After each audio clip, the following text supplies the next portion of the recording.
astonished. Both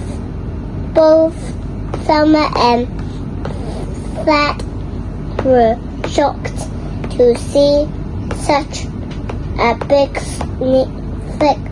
snake in her bathtub.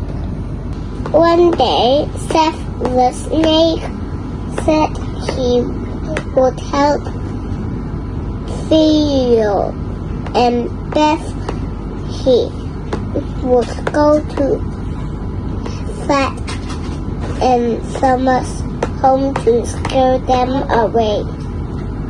With all the thumping and the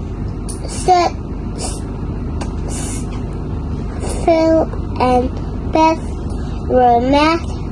They did not want to have Fred and Thelma to live in the home over them. Seth slithered into Fred and Thelma's home.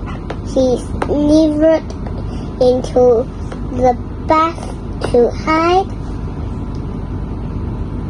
Thelma came to take a bath. Seth would spill over the top of the bathtub. They would slip down into the hole under Fred and Thelma's place.